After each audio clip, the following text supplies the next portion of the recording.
Hello everyone. बेटा अपन लोग component of control पढ़ रहे थे, ठीक है।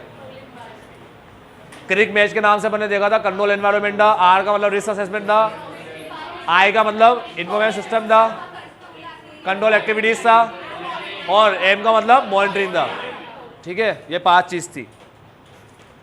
कंट्रोल एनवायरनमेंट के अंदर अपन पढ़े कि अंडरस्टैंडिंग लेगा कि जो मैनेजमेंट है उससे क्रिएट और मेंटेन किया है ना कल्चर, ऑनेस्टी और एथिकल बिहेवियर का। कंट्रोल की जो एनवायरनमेंट जो स्ट्रेंथ होती है वो बाकी कंपोनेंट के लिए प्रोवाइड करती है फाउंडेशन, ठीक है। उसके बाद कंट्रोल एनवायरनमेंट में क्या क्या आता है? कंट्रोल एनवायरनमेंट में 2 चीज आती है, फंक्शन और एक्शन। मैनेजमेंट के फंक्शन और एटीट्यूड, अवेयरनेस और एक्शन, ठीक है। Governance and management function, attitude, awareness and action, ठीक है। 2 चीज आती है विद TCWG। साथ में कंट्रोल एनवायरनमेंट में खुद कंट्रोल एनवायरनमेंट भी आता है। तो कंट्रोल एनवायरनमेंट सेट करता है tone of the organisation, organisation की टोन सेट करता है। और कंट्रोल एनवायरनमेंट ही लोगों के अवेयरनेस को इन्फ्लुएंस करता है। कंट्रोल से रिलेटेड जो उनका अवेयरनेस है ना, ठीक है, कंट्रोल कॉन्शियसनेस को वो करता है, इन्फ्लुएंस करता है। कंट्रोल कॉन्शियसनेस को इन्फ्लुएंस करता है लोगों के, ठीक है। एलिमेंट तो सबसे पहला अपन ने देखा communication enforcement of integrity and ethical values.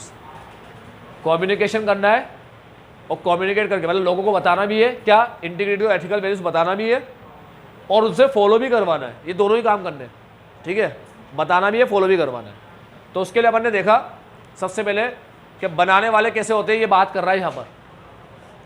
बात तो वैसे इसकी होनी चाहिए कम्युनिकेशन एनफोर्समेंट की, मगर पहले बता रहा है कि कभी भी कंट्रोल का ऑपरेटिंग इफेक्टिवनेस, कंट्रोल का इफेक्टिवनेस उसके बनाने वाले के ऊपर नहीं जाएगा, ठीक है।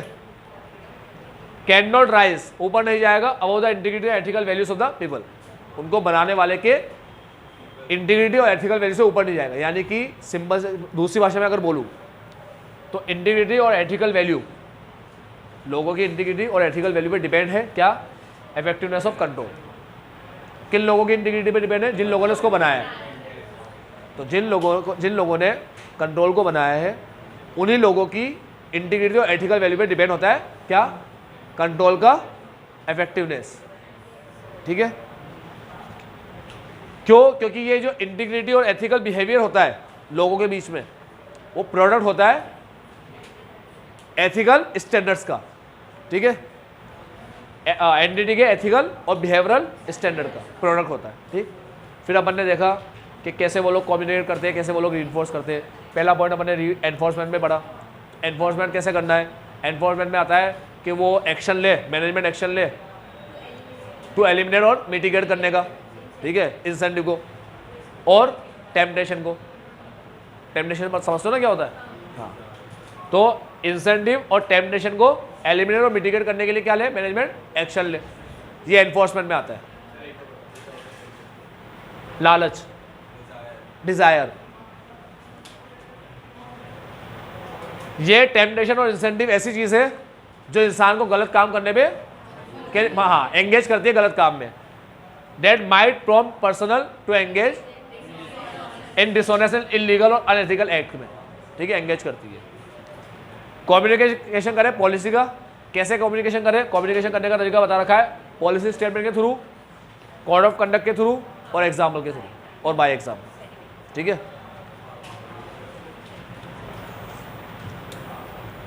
अब आता है commitment to competence. Point number B पढ़ने से पहले मैं दोबारा तुम्हें याद दिला दूं कि तुम पढ़ क्या रहे हो। तुम लोग गए थे कंट्रोल चेक करने, तो ICAI ने तुम्हें यह सिखाया कि कंट्रोल चेक करने के लिए उसको बनाने वाले को चेक कर पहले, ठीक है। बनाने वाले कैसे हैं, उनकी वैल्यूज क्या है, उनका काम क्या है, उनके फंक्शन क्या है, उनके एक्शन क्या है, उनके फंक्शन, उनके एक्शन, इन सबको चेक कर पहले, ठीक है। इससे पता पड़ेगा कि बाकी काम भी अच्छे हुए होंगे। वो लोग अच्छे तो बाकी काम भी अच्छा, वो लोग खराब है, उनको करने का तरीका नहीं आता तो बाकी काम भी खराब। देखो मेरी बात सुनो, बिल्कुल सिंपल तरीका होता है। आज तुम घर का काम भी कराते हो ना, तो ऐसे पर्सन से कराते हो, तुम उस पर्सन के बारे में पहले जानते हो कि भाई ये कौन है, इसने क्या क्या काम कर रखे हो, किस लेवल के काम किए इसने, लोगों से उसके बारे में पूछ के उसकी सुनते हो। अब लोगों ने उसकी तारीफ करी तब जाके तुम उससे काम करवाते हो, ठीक है। जब तुम उससे काम करवाते हो तुम यही मानते हो, तुम्हारा असम्पशन ये होता है कि अगर ये पर्सन काम करने आया तो हमारा काम भी अच्छा ही होगा। समझे? तुम ऐसे नहीं बोलते यार फर्नीचर बनवाना घर का, किसी को भी ले आओ, यार ये काम करवाना किसी को भी ले आओ, तो किसी को भी उठा के ले आते क्या अपन? नहीं। ठीक है, अपन उसके बारे में जानते हैं, उसके काम को देखते हैं, पहचानते हैं, इसको समझते हैं उसके बारे में, तब जाकर उसको लेकर आते हैं। और जब उसको लाते हैं तो ये मानते हैं अच्छा ही काम करेंगे। जब तुम जान लोगे कि TCWG और मैनेजमेंट कैसा है, वो काम कैसे कर रहा है, उसकी वैल्यूज़ पहचान लोगे, उसके एक्शन, उसके फंक्शन सब जान लोगे, कितना अवेयर है वो चीज़ों को लेकर, ठीक है, उसका एटीट्यूड कैसा है चीज़ों को लेकर। तो जब तुम ये जान लोगे, अवेयरनेस, एटीट्यूड, एक्शन, मैनेजमेंट का फंक्शन, गवर्नेंस, ये सब जान लोगे तुम लोग, तब तुम्हें पता पड़ेगा बाकी की चीज़ कैसी है।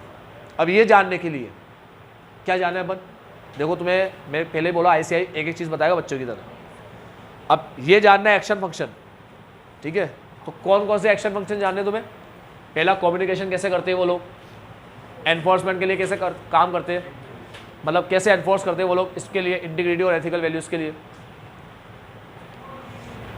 कमिटमेंट टू कॉम्पिटेंस, क्या वो जो बंदे लेकर आते हैं वो सारे कॉम्पिटेंट लाते हैं, अनाड़ी तो नहीं ले आते, अनाड़ी बंदे ले आएंगे, फाइनेंशियल रिपोर्टिंग में दिक्कत आ जाएगी, एरर वगैरह होंगे, ठीक है, और मक्कार बंदे, चोर चकार है सारे, ठीक है, चोरी वगैरह में बिलीव करते हैं सारे, तो फ्रॉड वगैरह भी होंगे, तो एरर भी होगा, फ्रॉड भी होगा, तो ऐसे अनाड़ी बंदे वगैरह तो नहीं लाते अपन, ठीक है।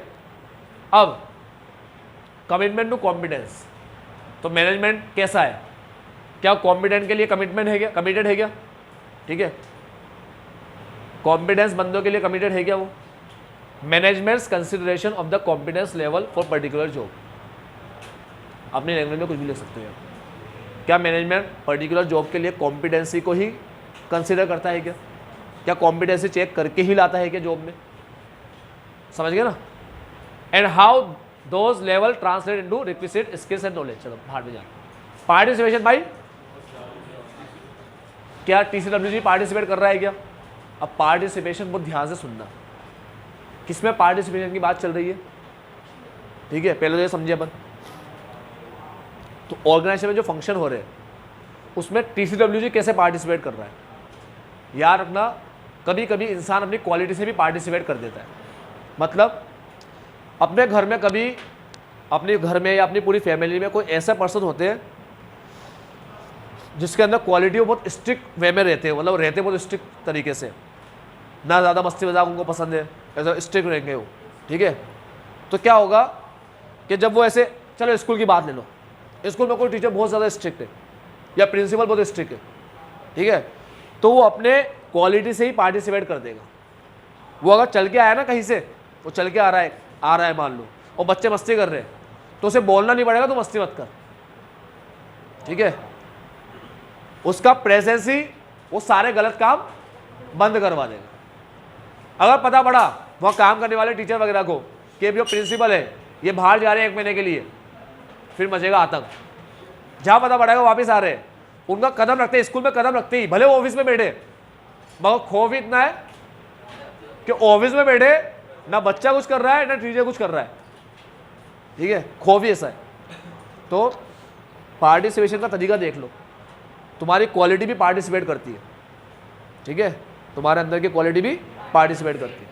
अब क्या TCWG का पार्टिसिपेशन है क्या, इसमें क्या आता है, एट्रीब्यूट्स। एट्रीब्यूट्स का मतलब समझते हो ना, क्वालिटी है ना, ऑफ TCWG की क्वालिटी आती है। देखो क्या कमाल बात करता है, such as their independence from, एक तो मैनेजमेंट से इंडिपेंडेंस हो, इंडिपेंडेंस समझते हो तुम लोग, लॉ के अंदर आता था, फिर तुमने तो पढ़ा नहीं होगा अभी, डायरेक्टर का आता है, 2 तरह के डायरेक्टर होते हैं, एक इंडिपेंडेंट, मतलब इंडिपेंडेंट डायरेक्टर होने चाहिए कंपनी में, ठीक है। अब खैर तुमने ये पढ़ा नहीं होगा क्योंकि तुम्हें डायरेक्टर के सेक्शंस नहीं आते, है ना। हाँ, इंडिपेंडेंट डायरेक्टर होना बहुत ज़रूरी है कंपनी के अंदर। चलो, अब इंडिपेंडेंस बहुत ज़रूरी होता है। अगर TCWG मैनेजमेंट में डिपेंड है मतलब उसकी हाँ में हाँ मिला रहे हैं, ठीक है, उसके काम को देख ही रहे, इतना भरोसा कर रहे हैं कि हाँ ठीक है तुम जो भी कर रहे हो करो, मतलब ही नहीं रख रहे उससे कुछ, या उन्होंने कह दिया गलत को सही तो TCWG कह रहे हाँ सही होगा, तो ऐसा नहीं होना चाहिए TCWG का। वो बराबर देखे मैनेजमेंट सही से काम कर रहा है नहीं कर रहा, मैनेजमेंट के ऊपर वाली पोस्ट है TCWG, तो मैनेजमेंट के काम को देखे, ऐसे पार्टिसिपेट करें, उनके एक्सपीरियंस से करें। एक्सपीरियंस के साथ ये क्या आया, हाँ सटा, हाँ क्या, स्टेच्यूर, ये स्ट्रेचर क्या है, स्ट्रेचर कह रहा हूँ, स्ट्रेचर नहीं कह रहा। स्ट्रेचर वो होता है इसको मरीज को ले जाया जाता है, उसकी स्पेलिंग है STRET फिर CHER, वो स्ट्रेचर की बात नहीं कर रहा, ठीक है, STRET वाले की बात नहीं कर रहा। स्ट्रेचर ट्रे नहीं, ठीक है। स्ट्रेचर का मतलब होता है बहुत हाई लेवल की इज्जत, रेस्पेक्ट, ठीक है, ये लिख रखा है मैंने तुम्हारे लिए, हाई लेवल ऑफ रेस्पेक्ट। सिर्फ यही मतलब नहीं है इसका, high level of respect, gain from the action of individual, मतलब पर्सन अपने एक्शन से जो रेस्पेक्ट गेन करे, हाई लेवल की रेस्पेक्ट गेन करे, उसे बोलते हैं स्टेचर, ठीक है। हाई लेवल की रेस्पेक्ट गेन करना अपने एक्शन से, अपने काम से, अपने एक्टिविटी से, ठीक है। तो ये अभी रेस्पेक्ट की बात कहाँ गई, आज कोई इंसान ही फर्जी है और लोग उसकी रेस्पेक्ट ही नहीं कर रहे हैं, तो उसकी बात कोई सुनेगा।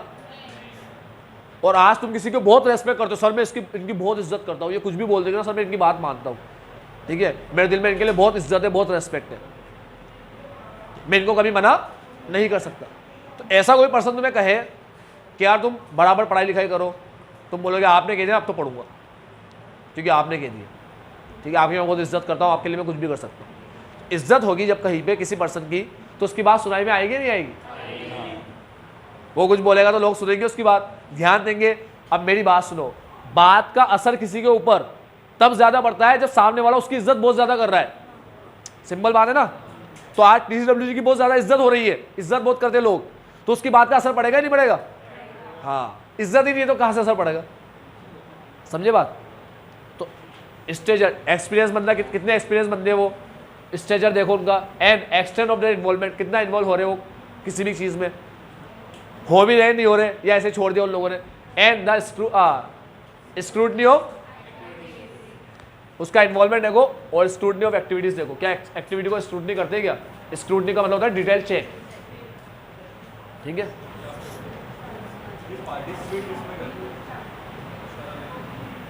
पार्टिसिपेट किसमें कर रहे हैं TCWG, अब ये हेडिंग समझ लो, अब है ना, पूरा टेक्स्ट तो तुमने पढ़ ही लिया, अब तो तुमने समझ में आया नहीं किसमें पार्टिसिपेट कर रहे हैं।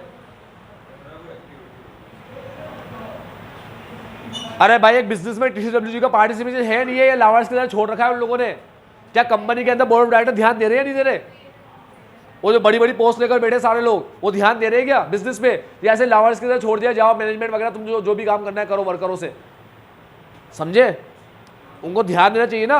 अरे पब्लिक का रुपया लगा हुआ है, डूब जाएगा, ठीक, खुद का ही बिजनेस है तो अपना रुपया तो लगा हुआ है, तो ध्यान तो देना पड़ेगा ना, ध्यान देके काम कर रहे हैं, कैसे काम कर रहे हैं, ठीक है। चलो मत दो ध्यान, हमारे तो क्या दिक्कत है कि फाइनेंशियल रिपोर्टिंग खराब नहीं होनी चाहिए, फाइनेंशियल रिपोर्टिंग के अंदर, फाइनेंशियल स्टेटमेंट के अंदर कोई भी तरह का मटेरियल मिसस्टेटमेंट ना होना चाहिए, वेदर ड्यू टू फ्रॉड और एरर, यानी साधारण भाषा में बोल दो फ्रॉड और एरर नहीं होना चाहिए बस फाइनेंशियल स्टेटमेंट, ठीक है, ये देखना है मेरे को। तो ये देखने के लिए ये लोग जितना अच्छे से पार्टिसिपेट करेंगे हर काम में, स्पेशली कौन से काम में, फाइनेंशियल रिपोर्टिंग के काम में, तो उतना फ्रॉड और एरर का चांस कम हो जाएगा।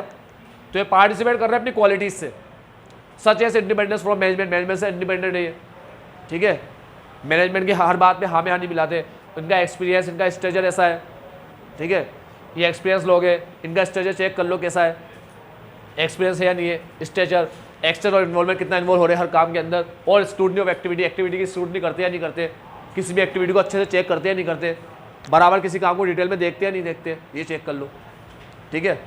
इससे पता पड़ जाएगा कंट्रोल कैसा है। अरे कंट्रोल कौन करता है यार, कंट्रोल यही तो करते हैं, ये लोग ही तो करते हैं, बड़े लोग, ठीक है। तो इससे पता पड़ जाएगा कंट्रोल कैसा है, ठीक। उसके बाद management philosophy and operating style, क्या सोच है मैनेजमेंट की वो देख लो, काम करने का तरीका क्या है, ऑपरेटिंग स्टाइल क्या है। For example, what approach is taken by management in selecting accounting policy, समझ में आती नहीं है क्या मैनेजमेंट को अकाउंटिंग पॉलिसी क्या होती है, पहली बात तो ये, ठीक है, समझ के तो काम कर रहे हैं, तो उनकी फिलोसॉफी और ऑपरेटिंग स्टाइल देख लो। Approach in developing accounting estimate etcetera matter such as approach of management to taking and managing business risk को कैसे मैनेज वगैरह करते हैं वो, मैनेजमेंट बिजनेस की बात कर रहा है, और बिजनेस के बारे में अपन एक लाइन पढ़ चुके हैं। बिजनेस इसका पार्ट होता है रोम, ठीक है, वो इन्फ्लुएंस कर सकता है, बिजनेस इन्फ्लुएंस कर सकता है किसको, रोम को। इसीलिए अपन देखेंगे कि कैसे वो लोग मैनेजमेंट कैसे उसको मैनेज कर रहा है बिजनेस को, उससे रोम में भी असर पड़ेगा। सारे ही बिजनेसेस रोम को इफेक्ट नहीं करते, इसलिए ऑर्डर की रेस्पॉन्सिबिलिटी नहीं है कि सारे बिजनेस को आइडेंटिफाई असेस करें। Management attitude towards information processing and accounting function. भाई मैनेजमेंट का एटीट्यूड कैसा है, किसमें, इंफॉर्मेशन को प्रोसेस और अकाउंटिंग करने के लिए, ठीक है, इंफॉर्मेशन की प्रोसेसिंग और उसके अकाउंटिंग फंक्शन को लेकर, कैसे इंफॉर्मेशन प्रोसेस होती है, कैसे इंफॉर्मेशन कहाँ से किसके पास पहुँचती है, ठीक है, कौन लेगा, किससे लेगा, कैसे मिलेगी इंफॉर्मेशन, और कैसे उसकी अकाउंटिंग होती है। इसको लेकर मैनेजमेंट का एटीट्यूड कैसा है, क्या मैनेजमेंट बहुत ज़्यादा ध्यान देता है, क्या बहुत ज़्यादा कंसर्न है क्या इससे, या उसको मतलब ही नहीं, लापरवाह है उससे, क्या हाँ हमने जो सिस्टम बना दिया आप जैसे जैसे कर रहे हो, ठीक है, हमने मतलब ही नहीं, हमें पता है सही करेंगे ये लोग, ऐसा तो नहीं है, ठीक है। तो उनका एटीट्यूड चेक कर लो। तो यहाँ पर अपन ने दो चीज़ पढ़ी, ऊपर अपन ने कई सारी चीज़ें पढ़ी इनके बारे में कि भाई ये कैसे होने चाहिए, इनका एक्सपीरियंस, इनका स्टेचर, इनका इन्वॉल्वमेंट, ठीक है, इनका स्क्रूटनी, इन्वॉल्वमेंट, स्क्रूटनी के साथ इन्वॉल्वमेंट जोड़ दो, ठीक है, एक्सपीरियंस स्टेचर को जोड़ दिया अपन ने, दो चीज़, और इनके इंडिपेंडेंस होना, हाँ ये सबसे इंपॉर्टेंट चीज़ है। मैनेजमेंट से क्या है, ये इंडिपेंडेंस है, ये मैनेजमेंट से इंडिपेंडेंस है। क्यों, क्योंकि इनका एक्सपीरियंस भी ज़्यादा है, इनकी रेस्पेक्ट भी ज़्यादा है, इसे याद करने के लिए बता रहा हूँ बस, ठीक है। ये तो अपन को चेक करना होता है, चेक अंडरस्टैंडिंग लेनी होती है इसकी तो अपन, ठीक है। ये मैनेजमेंट से अलग होते हैं क्योंकि इनका एक्सपीरियंस भी ज़्यादा है, स्ट्रक्चर भी ज़्यादा है, ठीक है, और ये इन्वॉल्व करते हैं किसके थ्रू, स्क्रूटनी के थ्रू, ठीक है, ये याद रखने के लिए बता रहा हूँ। यहाँ पर ने देखा कि भाई पॉलिसी सेलेक्ट करने में मैनेजमेंट का अप्रोच क्या है, तो एक आया अप्रोच की बात और एक आई एटीट्यूड की बात, ठीक है। इंफॉर्मेशन प्रोसेस करना और अकाउंटिंग फंक्शन, इसमें उसकी एटीट्यूड क्या है, पॉलिसी में अप्रोच क्या है, और अकाउंटिंग और इंफॉर्मेशन प्रोसेसिंग में एटीट्यूड क्या है। पॉलिसी में अप्रोच, ठीक है, और अकाउंटिंग में एटीट्यूड। अब आता है ऑर्गेनाइजेशन स्ट्रक्चर। छोटी कक्षा 12वीं के अंदर बिजनेस के अंदर आता था ऑर्गेनाइजेशन स्ट्रक्चर, उसके दो पार्ट होते थे, एक फंक्शनल और एक डिविजनल।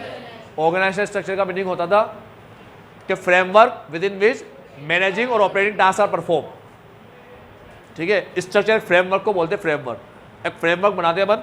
फ्रेमवर्क का मतलब कि भाई एक डिपार्टमेंट बनाया, अकाउंटिंग डिपार्टमेंट, उसके अंदर ये बंदे बिठाए, ये अकाउंटिंग का काम करेंगे, ठीक है। एक रिसेप्शन बनाया, ये लोग सारी इंक्वायरी वगैरह लेंगे, ठीक है। तो एक ये बनाया, एक ये डिपार्टमेंट, एक ये डिपार्टमेंट, एक ये डिपार्टमेंट, एक आईटी डिपार्टमेंट, सारे आईटी के काम यहाँ पर होंगे, ऐसे अलग अलग डिपार्टमेंट बना दिए, ठीक है। इसे फ्रेमवर्क बोलते हैं, फ्रेमवर्क। अब framework within which all managing and operating task are perform, सारी एक्टिविटीज में रह के ही परफॉर्म की जाती है। जैसे अकाउंटिंग डिपार्टमेंट में जो बैठे वो अकाउंटिंग का ही काम करेंगे, बस वो आईटी का काम करने लग गए, वो रिसेप्शन में जाके बैठ गए, सारा काम ही वो कर रहे हैं, या कभी यहाँ आ गए, कभी वहाँ चला गया बंदा, ऐसे घूमेगा नहीं। ये मतलब होता है फ्रेमवर्क का। फ्रेमवर्क समझ गए, एक दायरा होता है, दायरा जिसके अंदर रहकर आज परचेज डिपार्टमेंट के लोग परचेज से रिलेटेड ही काम करेंगे, सेल डिपार्टमेंट के लोग सेल से रिलेटेड ही काम करेंगे, ह्यूमन रिसोर्स वाले ह्यूमन रिसोर्स का मैनेजमेंट ही करेंगे, ठीक है। एम्प्लॉय वगैरह का मैनेजमेंट से रिलेटेड सारे स्टाफिंग के सारे फंक्शन परफॉर्म करेंगे, समझे।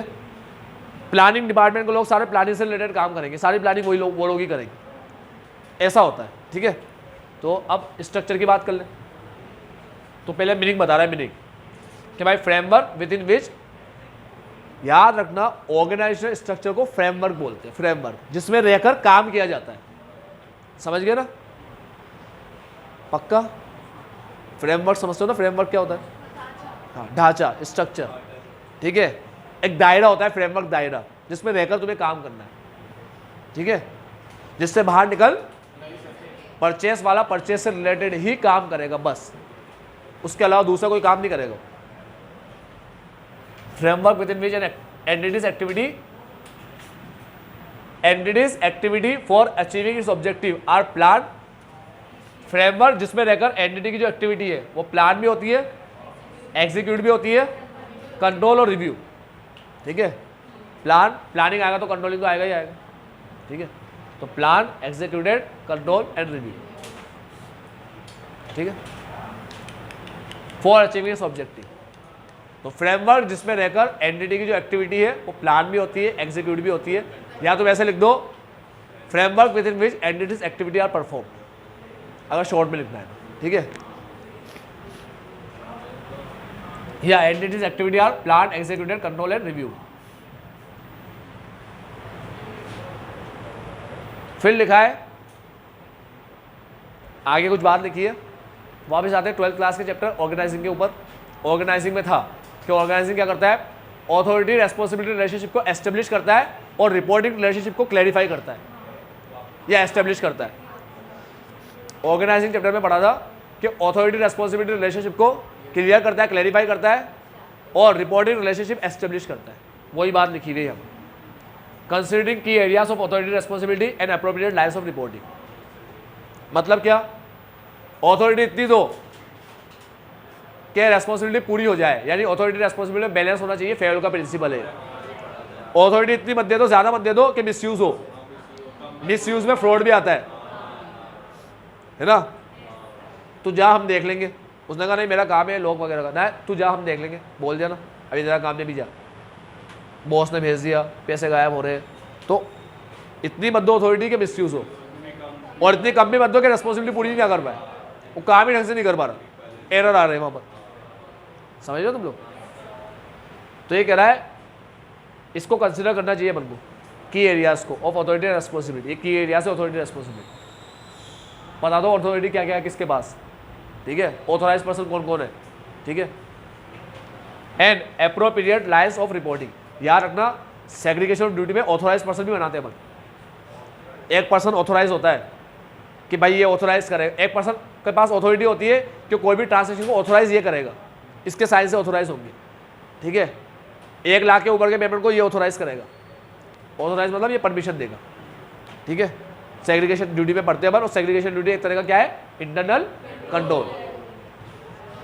कंसिडरिंग की एरियाज, तो ऑथोरिटी रेस्पॉन्सिबिलिटी वाले एरियाज की एरियाज है और रिपोर्टिंग वाले की एरियाज है। Appropriate line of reporting, reporting की लाइन एप्रोप्रिएट होनी चाहिए, कौन किसको रिपोर्ट कर रहा है पता होना चाहिए, ठीक है। असाइनमेंट मस्ती कर रहा है, फिर आइए authority responsibility. How authority responsibility for operating activities are assigned and how reporting relationship are established. बढ़ू आगे, पागल है, पढ़े ये, हाँ कर लो मान। यह ज्यादा अच्छा लिख रखा है उससे, ऊपर वाले से यहां से ज्यादा अच्छा, मतलब आधी अधूरी बात कर रखी है। यहां बोलता है कंसीडर करो कि ये की एरियाज होते हैं ऑथोरिटी रेस्पॉन्सिबिलिटी वाले, ठीक है, and appropriate lines of reporting, इसको कंसीडर करो। ऊपर कंसीडर की बात बोलता है और यहां बोलता है कि कैसे ऑथोरिटी रेस्पॉन्सिबिलिटी को मैंने क्या किया है, असाइन किया है, और कैसे रिपोर्टिंग रिलेशनशिप को एस्टेब्लिश किया है, ये बोलता है, ठीक है। एक मिनट,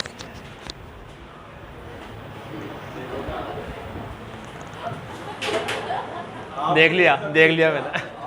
अब पढ़ते हैं human resource policy and practices. देखो बेटा, ह्यूमन रिसोर्स नाम की चीज अपन एक जगह और पढ़े थे, SQC1 और ऐसे 220 के अंदर लेशम एच। ह्यूमन रिसोर्स पॉलिसी होनी ही चाहिए, ढंग की पॉलिसी रहेगी। सुनो सुनो सुनो सुनो सुनो, हाँ हाँ हाँ हाँ हाँ, सुनो सुनो सुनो सुनो, ह्यूमन रिसोर्स पॉलिसी प्रैक्टिसेस क्या है वहां पर, ये चेक करो। भाई कंट्रोल एनवायरनमेंट चेक कर रहे हो ना तुम लोग, तो उसमें ये भी चेक करो ह्यूमन रिसोर्स की पॉलिसी और प्रैक्टिसेस क्या है, ठीक है। अब तुम बोलोगे ह्यूमन रिसोर्स की पॉलिसी प्रैक्टिस से ऑडिट का क्या लेना देना, तो समझना, मैं तुम्हें एक ही चीज़ समझाऊंगा, मैं हर चीज़ को ऑडिट से कनेक्ट करके बता रहा हूँ तुम्हें। ऑथोरिटी रिस्पॉन्सिबिलिटी में बताया, ज़्यादा होगी मिसयूज़ होगा तो फ्रॉड वगैरह होगा, कम होगी रेस्पॉन्सिबिलिटी पूरी नहीं कर पाएगा, एरर वगैरह के चांसेस बढ़ जाएंगे, ठीक है। तो अब ध्यान से सुनो, इसको कनेक्ट करेंगे अपन ऑडिट के साथ। इसका क्या रिश्ता है ऑडिट के साथ, इनकी ह्यूमन रिसोर्स पॉलिसी का और प्रैक्टिस का। तो देखो बेटा, पहले तो समझा रहा है ह्यूमन रिसोर्स पॉलिसी प्रैक्टिस होता क्या है। ये बोल रहा है वो पॉलिसी प्रैक्टिसेस जो इनके साथ रिलेट करे ना, वो ह्यूमन रिसोर्स पॉलिसी कहलाता है। किनके साथ रिलेट करे, रिक्रूटमेंट कैसा है अपना, अपन ढंग के लोग लाएंगे या नहीं लाएंगे, ठीक है, कोई भी उठाकर ले आते हैं क्या, और फिर लाने के बाद उसको समझाते हैं क्या, ओरिएंटेशन देते हैं क्या उसको कि काम क्या है, क्या करना है, एनवायरनमेंट वगैरह सब समझाते हैं क्या, सारे रूल वगैरह के बारे में बताते हैं क्या उसको, फिर काम करने की ट्रेनिंग देते हैं क्या उसको, ठीक है, इवेल्यूशन होता है क्या, परफॉर्मेंस इवेल्यूशन होता है क्या, काउंसलिंग वगैरह होती है क्या, प्रमोशन होता है क्या, कंपनसेशन बराबर पे करते हो क्या, और रेमेडियल एक्शन वगैरह कुछ लेते हो क्या गलत दिखने पर, ठीक है। अब ऑडिट से क्या रिश्ता है इसका, अरे काम करने के बंदे ढंग के नहीं लाओगे तो काम कहाँ से ढंग से होगा, ठीक है, फ्रॉड भी होगा, एरर भी होगा, ठीक। तो थोड़ा ढंग के पर्सन लाओ, देखभाल के लाओ, ठीक है, कि पर्सन सही होना चाहिए, उसकी कुछ एथिकल वैल्यूज होनी चाहिए, इंटीग्रिटी होनी चाहिए उसके अंदर, ऑनेस्टी वगैरह देखो, उसके एथिकल बिहेवियर को देखो, ठीक है।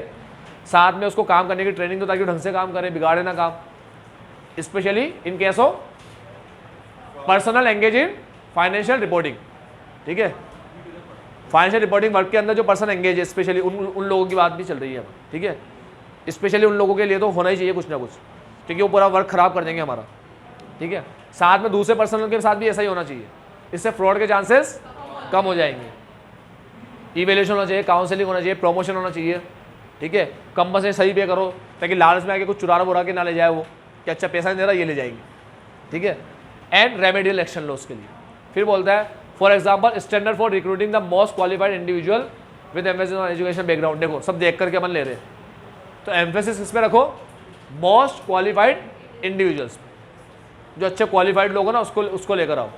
बता रहा है जैसे एजुकेशनल बैकग्राउंड अच्छा हो, उसका प्रायर वर्क एक्सपीरियंस हो, past accomplishment and evidence of integrity, और देखो कहा ना मैंने, इंटीग्रिटी एथिकल वैल्यू को देखकर लोगों को लेकर आओ, उसके काम के करने के तरीके को, एक्सपीरियंस वगैरह को देखकर लेकर लाओ। इसीलिए तुमने देखा होगा सिलेक्शन टेस्ट होते थे वहाँ पर कई सारे, इंटेलिजेंस टेस्ट, ये टेस्ट, वो टेस्ट, इतने सारे टेस्ट होते थे, ठीक है। Intelligence test, aptitude test, personality test, ठीक है। और आता था, हाँ मेडिकल टेस्ट नहीं है बेटा, वो टेस्ट में नहीं आता, वो बाद में आएगा, मेडिकल एग्जामिनेशन।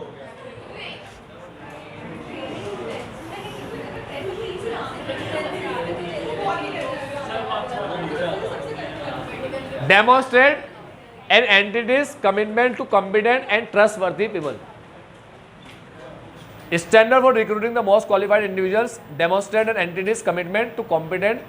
इससे पता पड़ता है कि कॉम्पिटेंट को लेकर कितने कमिटेड है ये लोग, कॉम्पिटेंस को लेकर कितने कमिटेड है, ठीक है। ये शो करता है, डेमोन्स्ट्रेट करता है ये चीज़ें डेमोन्स्ट्रेट करती है एंटिटीज कमिटमेंट टू कॉम्पिटेंट, ठीक है।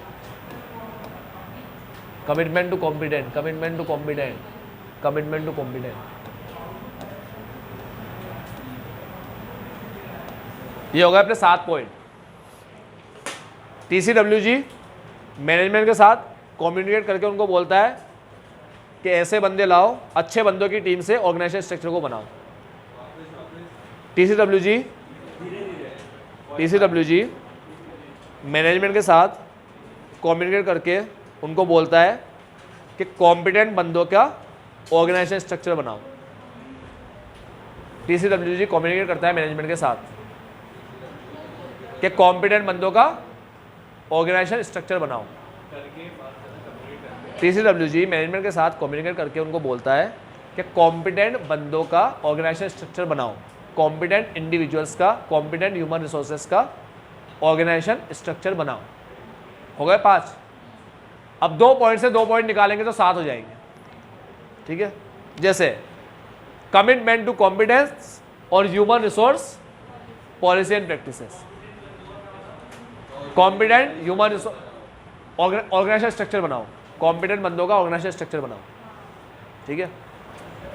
तो ऑर्गेनाइजेशन स्ट्रक्चर से 2 पॉइंट निकलेंगे और कॉम्पिटेंट बंदों से 2 पॉइंट निकलेंगे, कॉम्पिटेंट ह्यूमन रिसोर्स से 2 पॉइंट निकलेंगे। एक तो कमिटमेंट टू कॉम्पिटेंस और एक human resource policy and practices, 2 हो गए। और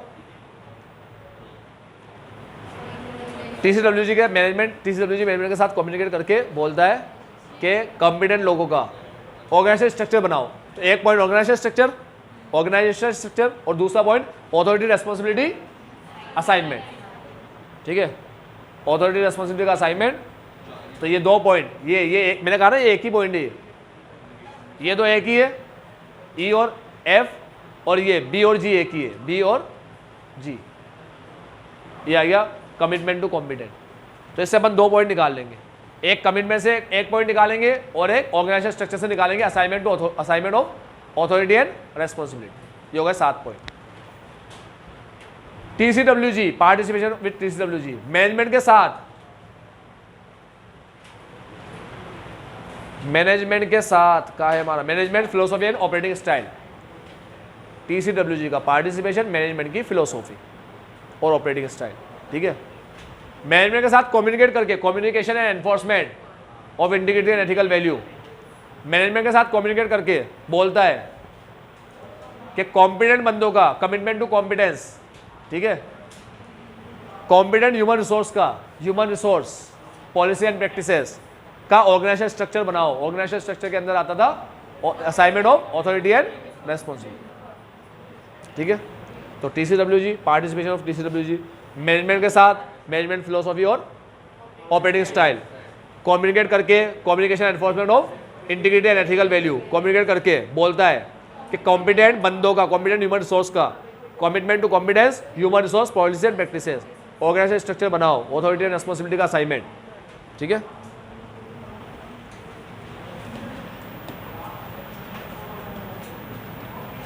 Existence of a satisfactory control environment not an absolute deterrent to fraud। अभी क्या बोलता है, सुनना ध्यान से। कंट्रोल एनवायरनमेंट तुमने देखा बहुत अच्छा है, बहुत ही अच्छा है, तो क्या 100% गारंटी है फ्रॉड नहीं होगा? नहीं, 100% गारंटी तो होती नहीं है कहीं, तो यही बोल रहा है, ठीक है। Satisfactory control environment does not provide guarantee, ठीक है, does not provide absolute assurance about prevention of fraud, कि हम फ्रॉड को प्रिवेंट कर ही लेगा, ठीक है। फ्रॉड के प्रिवेंशन के लिए एब्सोल्यूट एश्योरेंस नहीं देता। डिटरेंट का मतलब प्रिवेंट, अपनी लैंग्वेज में लिख सकते हो, ऐसा कोई जरूरी नहीं है। ऑल दो it may help to reduce the risk of fraud. हाँ, अब ऊपर की लाइन से अपन कंटिन्यू करके आए तो नीचे की लाइन आती है, वो एब्सोल्यूट एश्योरेंस नहीं देता, मगर although it may help to reduce the risk of specially due to fraud, ठीक है। फ्रॉड के रिस्क को कम करने में हेल्प करता है, एब्सोल्यूट एश्योरेंस नहीं देता, मगर फ्रॉड के रिस्क को कम करने में हेल्प करता है। अब याद रखना, कंट्रोल एनवायरनमेंट का जो डेफिशिएंसी होगी वो कंट्रोल के इफेक्टिवनेस को अंडरमिन कर देगी, ठीक है। अंडरमिन समझते हो ना, कम कर देगी, ठीक। तो कंट्रोल एनवायरनमेंट की डेफिशिएंसी कंट्रोल के इफेक्टिवनेस को अंडरमिन करती है,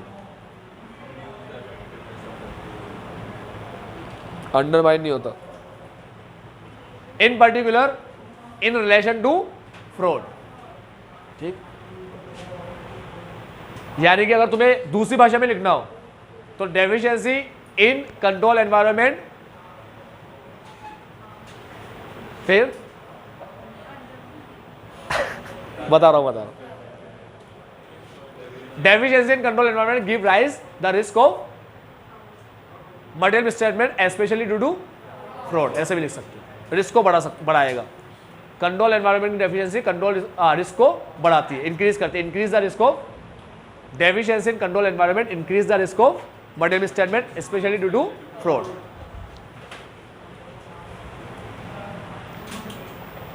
मैनेजमेंट्स फेलियर एग्जाम्पल समझा रहा है कि management's failure to address IT security risk में एडवर्सली अफेक्ट इंटरनल कंट्रोल। भाई IT सिक्योरिटी रिस्क को एड्रेस करने में फेल हो गए। IT सिक्योरिटी समझते हो ना तुम लोग, वो कई तरह के अपन वो लगाते हैं ना, जैसे एंटीवायरस वगैरह है, वो फायरवॉल वगैरह है, और पासवर्ड वगैरह है, और एक अपन ने रूम बनाया जिसके अंदर एंट्री नहीं होगी किसी की भी, बस ऑथोराइज पर्सन ही एंटर हो सकता है यहाँ पर, ठीक है। तो ये सारी चीज़ें जो है ना, इसे IT सिक्योरिटी बोलते हैं, ठीक। तो IT सिक्योरिटी का रिस्क क्या है कि भाई IT के अंदर कोई जाके वो प्रोग्राम में कोई चेंज कर दे, कोई जाके डेटा में कोई चेंज कर दे, मैनिपुलेशन कर दे, तो ये रिस्क से बचने के लिए अपन कंट्रोल लगाते हैं। कंट्रोल क्या लगाते हैं? पासवर्ड वगैरह लगा दिया, ठीक है। अपन ऐसे एप्लीकेशन का यूज़ करते हैं इससे कोई सिस्टम हैक ना कर ले, ठीक है। तो ये सारी चीज़ें IT सिक्योरिटी कहलाती है। IT सिक्योरिटी हमें IT सिक्योरिटी रिस्क से बचाता है। रिस्क समझिए ना, डेटा वगैरह को चेंज करना, प्रोग्राम को चेंज करना। तो अगर तुमने IT सिक्योरिटी रिस्क को एड्रेस नहीं किया तो अब ये चीज़ें होगी, क्या होगी? प्रोग्राम में कोई चेंज कर देगा, डेटा में कोई मैनिपुलेशन कर देगा, ठीक है। By allowing improper changes to be made to computer program, देखो प्रोग्राम में कोई चेंज कर देगा, डेटा में कोई चेंज कर देगा, अनऑथोराइज ट्रांजेक्शन को प्रोसेस कर देगा, ठीक है, कोई उल्टा सीधा ट्रांजेक्शन प्रोसेस कर देगा अनऑथोराइज, जिसकी अथॉरिटी है ही नहीं अपने पास प्रोसेस करने की। Control environment itself does not prevent, हाँ अब ये भी वही बात है, कंट्रोल एनवायरनमेंट कोई प्रिवेंट नहीं कर सकते, मतलब अपने आप में prevent, detect and correct a material statement, ठीक है, पीडीसी नहीं कर सकते, साथ में रहेगा हमेशा PDC, prevent, detect and correct. तो कंट्रोल एनवायरनमेंट अपने आप में खुद पीडीसी नहीं कर सकता, कंट्रोल एनवायरनमेंट अपने आप में कैसे पीडीसी करेगा, ठीक है। However influence the order evaluation of the effectiveness of other control, मतलब जब ऑडिटर दूसरे कंट्रोल को इवेल्युएट करेगा ना, दूसरी चीज़ों को, इन चीज़ों को, ये सब, ये पॉइंट नंबर बी को, पॉइंट नंबर सी को, ये सारे कंट्रोल वगैरह चेक करेगा यहाँ पर, ये डी के अंदर मेनली, ये डी के अंदर जो भी कंट्रोल वगैरह चेक करेगा, तो चेक करके वो इवेल्युएट करेगा ना सही है नहीं है, तो इस इवेल्युएशन को इन्फ्लुएंस करेगा कंट्रोल एनवायरनमेंट। मतलब जब भी ऑडिटर इन सबको इवेल्युएट करेगा ना, तो ये देखकर इवेल्युएट करेगा, ये दिमाग में रख के इवेल्युएट करेगा क्या वो बंदे बहुत अच्छे थे, ठीक है, तो अधिकतर केस में इनको अच्छा ही मानेगा वो, ऐसे इवेल्युएट करेगा। और अगर वो खराब थे तो दिमाग में रख के करेगा वो इवेल्युएट कि यार वो लोग ढंग से काम नहीं कर रहे, तो इसमें कुछ ना कुछ तो गड़बड़ है, मुझे और डिटेल में चेक करना चाहिए। तो हमेशा इवेल्युएशन करने में वो ध्यान रखेगा इस चीज़ का। तो याद रखना, कंट्रोल एनवायरनमेंट भले पीडीसी ना कर पाए खुद से, कंट्रोल एनवायरनमेंट खुद से पीडीसी ना कर पाए, लेकिन हाउएवर वो इन्फ्लुएंस तो करते किसको, ऑडिटर के इवेल्युएशन को इन्फ्लुएंस करते, जो ऑडिटर इवेल्युएट करता है ना अदर कंपोनेंट को, अदर कंट्रोल्स को, ठीक है, कंट्रोल्स को, जैसे monitoring of control and operation of specific control activities, ये एम वाला पॉइंट आ गया और ये सी वाला पॉइंट आ गया, कंट्रोल एक्टिविटी और मॉनिटरिंग, इसके इवेल्युएशन को क्या करेगा, इन्फ्लुएंस करेगा। समझ में आती है बात? मतलब इसके बाद अब ऑडिटर जो भी काम करेगा वो इसको ध्यान में रख के करेगा। सबसे पहला काम ऑडिटर करेगा कंट्रोल एनवायरनमेंट को चेक करने का, उसके बाद वो जो भी काम करेगा कंट्रोल एनवायरनमेंट में जो चेक किया उसने, उसके रिजल्ट को ध्यान में रख के करेगा, उसके रिजल्ट को ध्यान में रख के करेगा। तो अब वो चीज़ उसको इन्फ्लुएंस करेगी हर बार, ये चीज़ उसको हर बार इन्फ्लुएंस करेगी। तो ये कह रहा है कंट्रोल एनवायरनमेंट खुद से पीडीसी तो कर नहीं सकता, लेकिन वो इन्फ्लुएंस कर सकता है इवेल्युएशन को, ऑडिटर के इवेल्युएशन को इन्फ्लुएंस कर सकता है। यानी अब जब भी ऑडिटर किसी को भी इवेल्युएट करेगा, किसी भी चीज़ को, वो इसको ध्यान में रख के करेगा कि एनवायरनमेंट ऐसा था, अच्छा था तो ये सारी चीज़ें अच्छी होगी, खराब था तो ये चीज़ें खराब हो सकती है, ठीक है। Entity risk assessment process, auditor करता है रिस्क असेसमेंट, एंटिटी भी करेगा, एंटिटी पहले करता है, ऑडिटर तो बाद में करता है, ठीक है। बिजनेस स्टार्ट करते ही क्या करना है तुम्हें, रिस्क असेसमेंट करना है, ताकि तुम क्या लगा सको, कंट्रोल लगा सको। पहला कंट्रोल तो कौन सा लगा देते हैं अपन, एक कंट्रोल तो अपने आप लग जाता है, कौन सा, इंफॉर्मेशन सिस्टम, कुछ रिस्क तो वही दूर कर देता है। आज मेरे को भाई एक वो खोलना है, मार्ट खोलना है मेरे को, तो मैं जैसे ही पॉइंट ऑफ सेल लगा दूंगा वहाँ पर, तो एरर वगैरह के चांस तो बहुत हद तक कम हो गए। तो कुछ कंट्रोल तो अपने आप में इंफॉर्मेशन सिस्टम ही होता है, ठीक है, और बाकी कंट्रोल बचे हुए अपन लगाएंगे, ठीक है। तो रिस्क असेस करना पड़ता है कंट्रोल के लिए, वही करेंगे, ये आइडेंटिफाई करना रिस्क और ये असेस करना, आइडेंटिफाइंग एंड असेसिंग, ठीक है। लाइक्लीहुड और क्या पढ़े थे वहाँ पर, मैग्नीट्यूड, ये लाइक्लीहुड और सिग्निफिकेंस पढ़ा हुआ है, सिग्निफिकेंस ऑफ रिस्क, ठीक है, कितना सिग्निफिकेंट है। याद रखना, सिग्निफिकेंस मैग्नीट्यूड पे ही डिपेंड होता है, ठीक है, मैग्नीट्यूड से सिग्निफिकेंस पता पड़ता है उसका जितना बड़ा अमाउंट का रिस्क हो सकता है, ठीक है, वो उतना सिग्निफिकेंस कहलाएगा। तो एक तरीके से मैग्नीट्यूड की बात कर रहा है। तो identifying business risk relevant, word देखो क्या यूज कर रहा है भाई, मैनेजमेंट तो यही आइडेंटिफाई करेगा ना, बिजनेस रिस्क, हाँ, एस्टिमेट करेगा उसका सिग्निफिकेंस और असेस करेगा उसका लाइक्लीहुड ऑफ देयर अकरेंस, ठीक है, होने के चांसेस कितने उसके, चांसेस ऑफ देयर अकरेंस, तो लाइक्लीहुड और मैग्नीट्यूड को एस्टिमेट और आइडेंटिफाई करेगा, और साथ में डिसीजन लेगा, रिस्क आइडेंटिफाई करने के बाद डिसीजन लेगा उसको हटाने के लिए, एड्रेस करने के लिए। तो deciding about action to address those risk, ठीक है।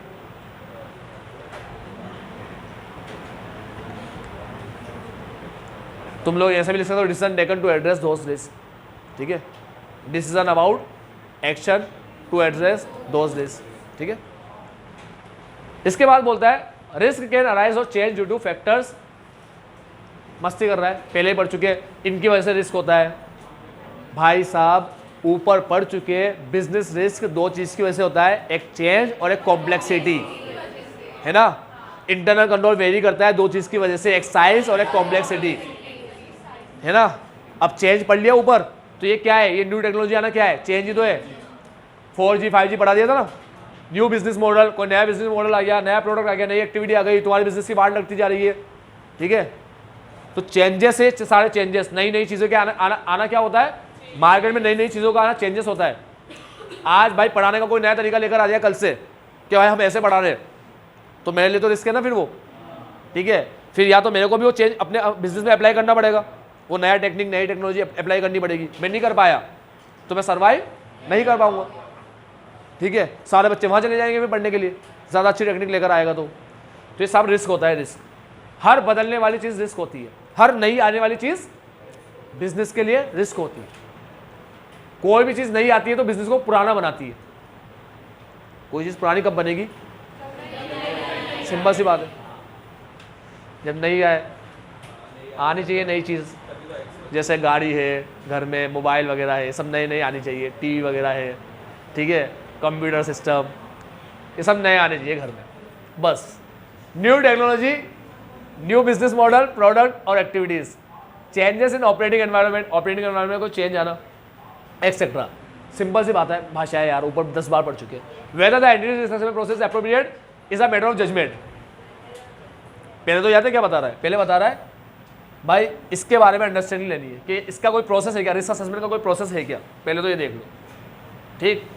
अब समझना, बात समझना बेटा, बात समझना। देखो क्या लिखा है यहाँ पर, वर्ड क्या लिखा है, ऑडिटर अंडरस्टैंडिंग लेगा कि ऐसा कोई है क्या प्रोसेस, और अगर है तो फिर देखेगा, जजमेंट लेगा, जजमेंट से डिसाइड करेगा कि एप्रोप्रिएट है नहीं है।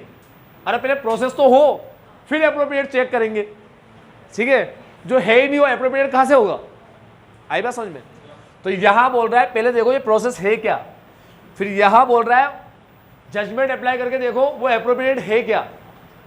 तो एप्रोप्रिएट चेक करना मैटर ऑफ प्रोफेशनल जजमेंट होता है, पीजे, ठीक है। पीजे तो हर जगह आएगा। अब इंफॉर्मेशन सिस्टम, और टाइम है यार,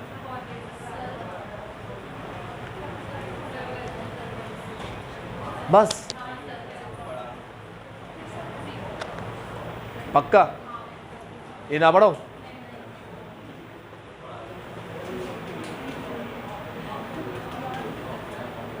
सी तो पढ़ लो यार कम से कम।